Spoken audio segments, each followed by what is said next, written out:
Oh my goodness, France relies on nuclear power for 70% of its electricity. This makes France the most nuclear dependent country in the world. And guess what? They use uranium to power it. But what happens when the uranium they use in France is actually stolen from Niger? And Niger kicked them out in 2023 and said they have to pay appropriate market rates for the uranium. Let's break it down in this video, because not only is America collapsing, but it looks like France kind of is too. Now, we are in the wonderful month of July. Down here in southeastern Africa, it's actually pretty cold. But over in France, apparently it was so hot that they were facing power grid failures. You know, the failures that they used to say were only reserved for sub-Saharan Africa? Oh my goodness. France is experiencing electricity outages. You know that in the United States, Texas has just had a basically record-breaking flood. Look, I hate to be the bearer of bad news, but it truly looks like there is some disruption happening in these old colonizer economies and in their natural landscapes. If we think about America, France, Great Britain, and even Portugal and Spain, they were some of the first countries to colonize Africa. And to be quite honest with you, if you are not aware, they also colonized Asia, Australia, basically the entire world. But these economies are shifting big time. And France, they are just the most recent one that is getting the brunt of everything that's happening. Now, understand, this deeper crisis has everything to do with the uranium supply that used to come from Niger, plus a rising anti-French alliance in the Sahel with Burkina Faso and Mali, drawing in both Russia and China. Let's continue to unpack what this means from a geopolitical, economic, and post-colonial standpoint. So France relies on nuclear power, allegedly because it actually stabilizes their grid and is increasingly fed by variable wind and solar power. But they have no uranium mines as their own, okay? And so, you know, when you don't have ownership over your own stuff, like we even talk about this when we talk about business. You know, I'm a marketing analyst. I've been an entrepreneur for 9 years, and there is a real risk when you are either relying on a W-2 or on outside sources, and France is figuring that out. They should have known this.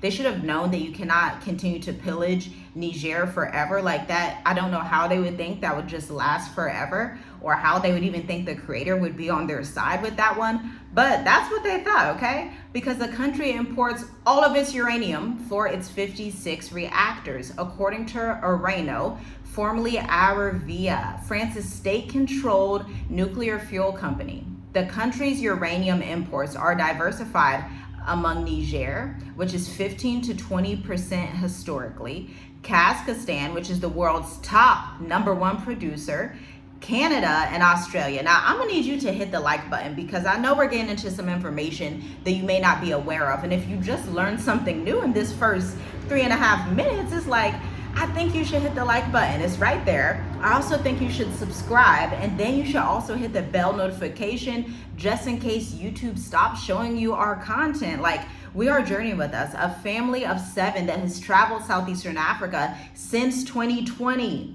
Without going back to America, self-reliant by the grace of the Most High, the mighty one of Abraham, Isaac, and Jacob. He has given us the power to thrive outside of America, and we are here to show you how to do the same. And listen, Africa's rising, and it's not just a conspiracy anymore. It's not like, oh, Africa's not really rising. Clearly, Africa's rising. And with Africa rising, there's also this balance that if Africa rises, certain other continents and countries kind of have to fall down a little bit. They kind of got to go back to how it was during maybe the Dark Ages, because listen, these power grid failures in France, I'm thinking they're not just going to be something that just happens in France, especially with President Donald Trump stating that he would be closing FEMA camps, that he would not be supplying. Oh my goodness, I saw a documentary yesterday that he will not be supplying funding for disasters because he does not believe in climate change. Now, I don't believe in climate change the way that a lot of scientists talk about it. I believe in it from the standpoint of prophecy.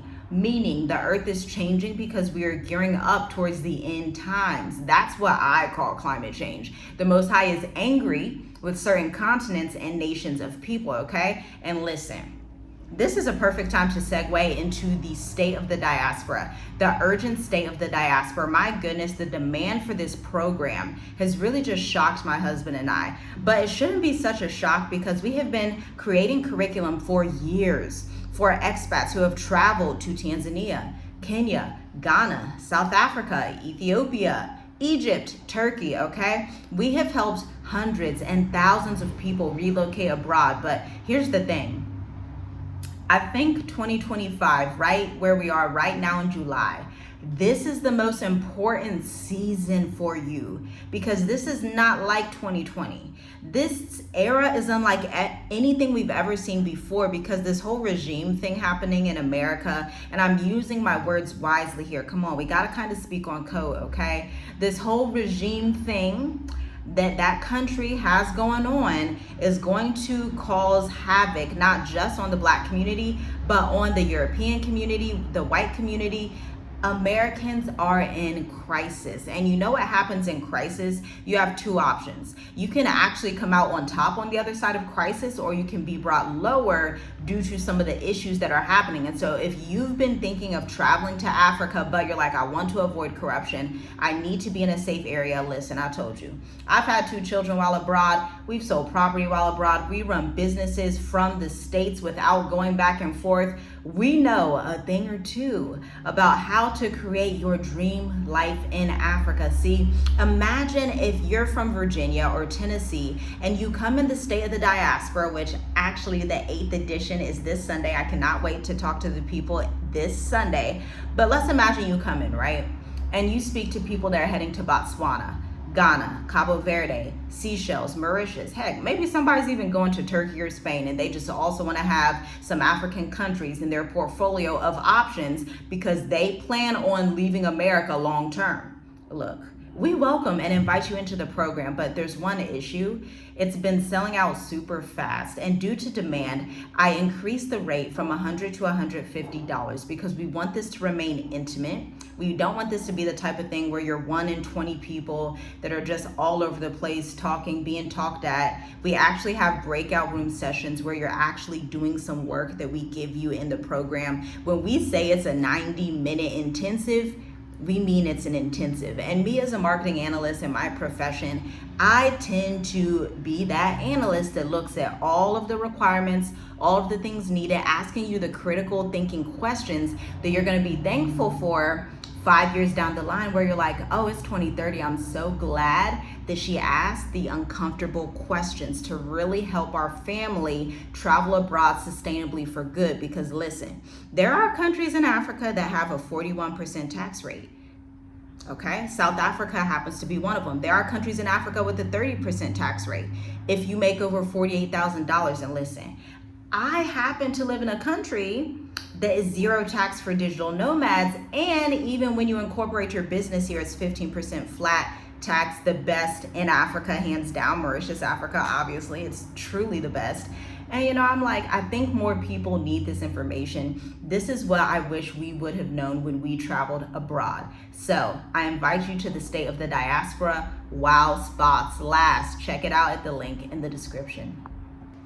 Now, can we talk about Niger's uranium wealth and the legacy of colonial ties real quick? Niger is one of the world's top uranium producers, okay? It exported around 2,000 tons annually in the last decade, with France historically as the main buyer at rates that were much lower than what they should have been at the market rate. So basically they were getting over on Niger, okay? They were getting over them really badly.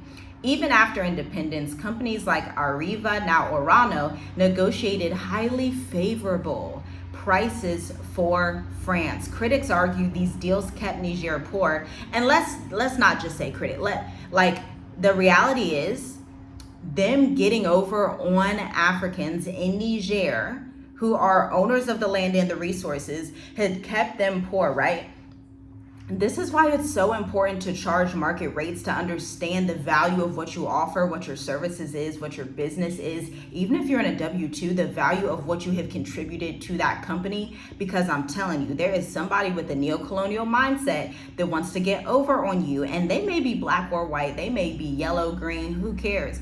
But there are people out there who are willing to get over on you. Let this also be a lesson. Do not do that, because it's happening all across the world. And I'm so happy that Niger stood up for themselves and said, listen, this has been going on for far too long. Even after independence, that's cool and all, but it's about time for you to get out. Not only are you going to get out, but you're going to pay the appropriate market rate at the end of the day, okay? Because at the end of the day, French had deep colonial roots in Niger and a lot of parts of West Africa, even somewhat in Madagascar and Mauritius as well. France is deeply rooted in the continent, okay?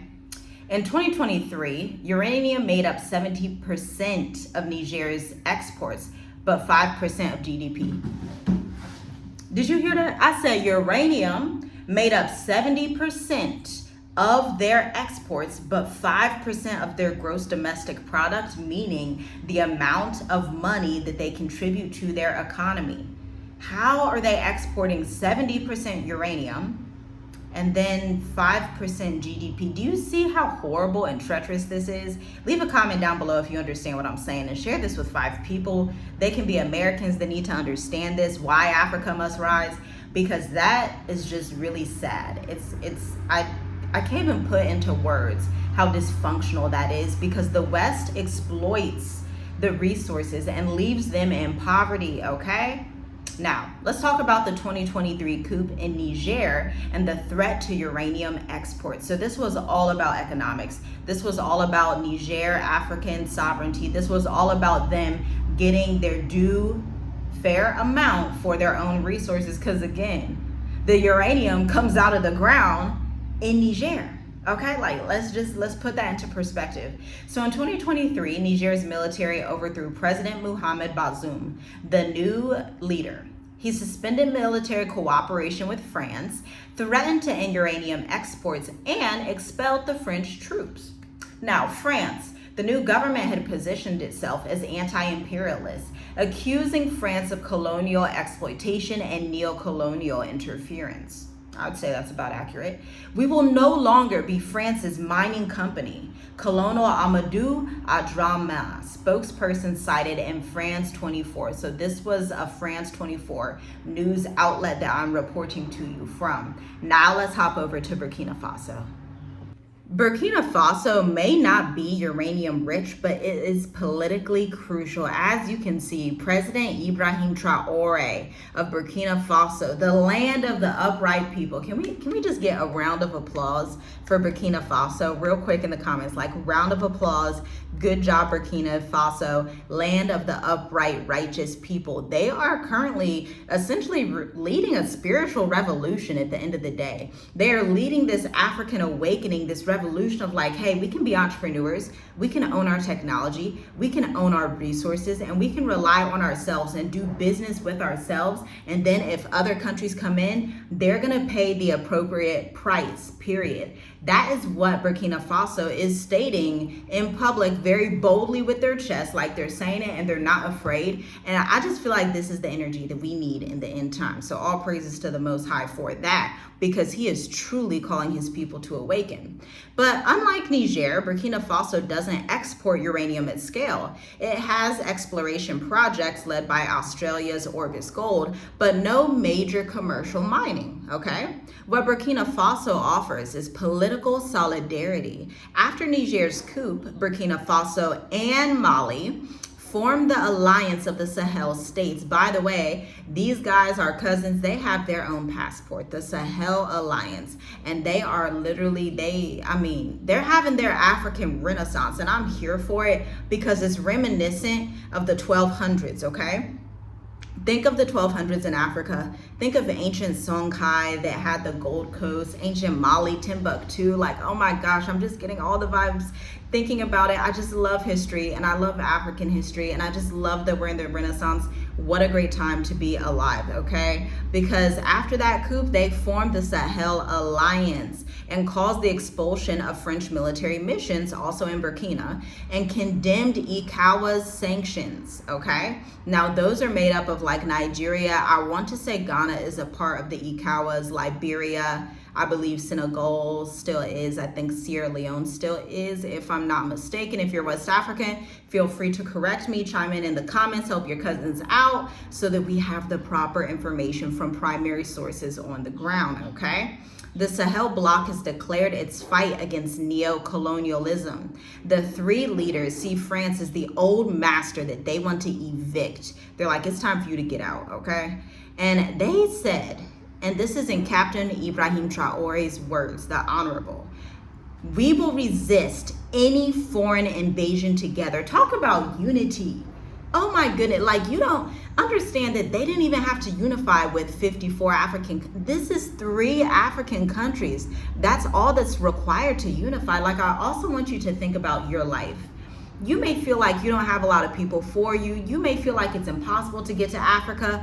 But at the end of the day, like we were discussing about the state of the diaspora, you only need about 3 to 4 people that understand your vision and your mission. And oh my goodness, if you have a big family, y'all counting up that 3 to 4 people right there, like small unity is more powerful than super popular explosive unity that can be divulged and basically corrupted, for lack of a better term, okay? So President Ibrahim Traore, Captain Ibrahim Traore, said that in Al Jazeera in 2023, okay? Now we need to go to Russia. Russia has a growing role in the Sahel region, and if you watch the video I did yesterday, which you should definitely check that out, like I don't know why you wouldn't watch it. Like if you're here watching this, you should definitely watch that after, because we were talking about how American President Donald Trump is hosting 5 West African nations: Liberia, Senegal, Gabon, Mauritania, and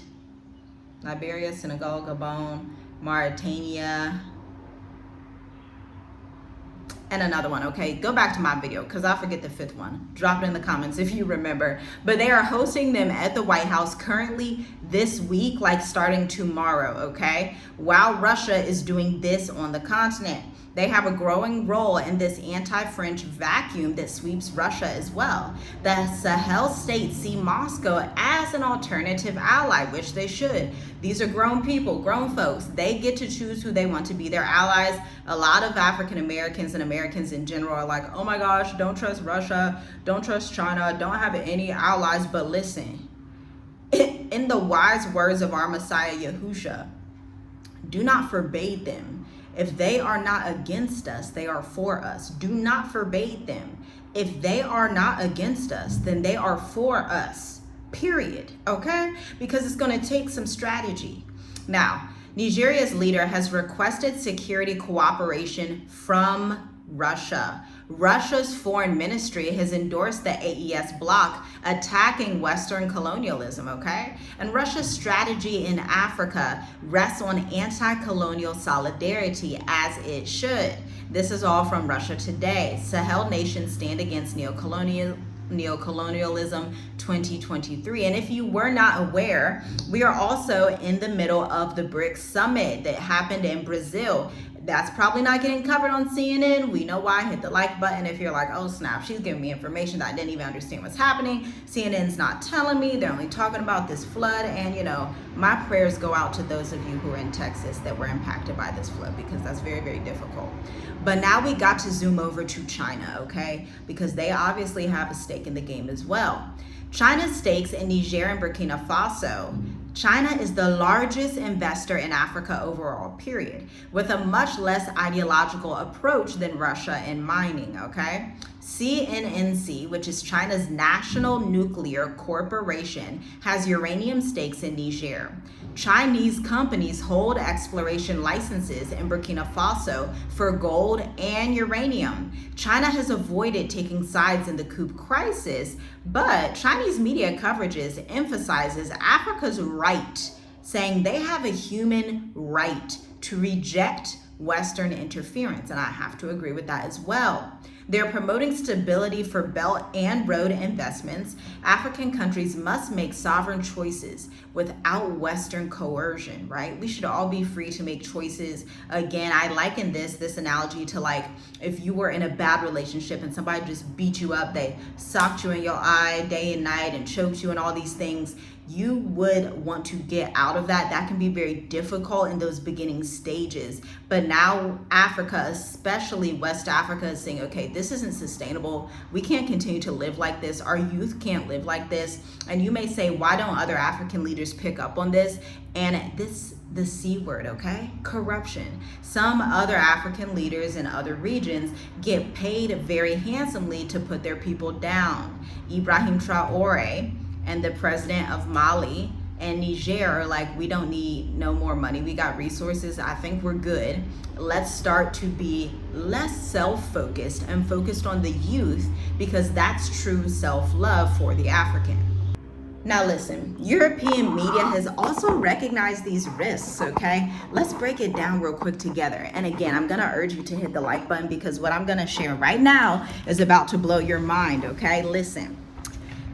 If you do not follow what happens in the expat community and the international community with digital nomad visas and that sort of thing, historically countries that would promote digital nomad visas, self-employed entrepreneurship visas, these were countries that had economies that were not doing that great, okay? So like small countries like Bali, Indonesia, sometimes Croatia had a few digital nomad type of options. Obviously Mauritius, Seychelles, Namibia.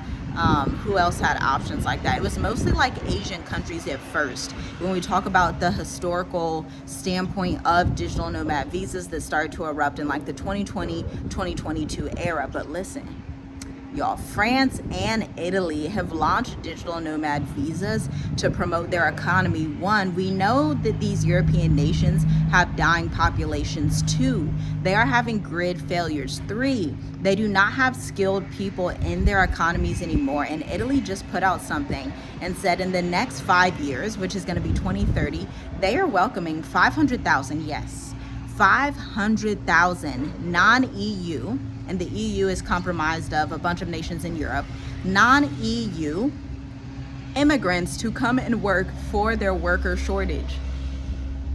Let me tell you what this means. Let's synthesize this information together. Europe is declining quickly. European economies are not doing well. And they're like, you know what? We got to go with the whole digital nomad thing too.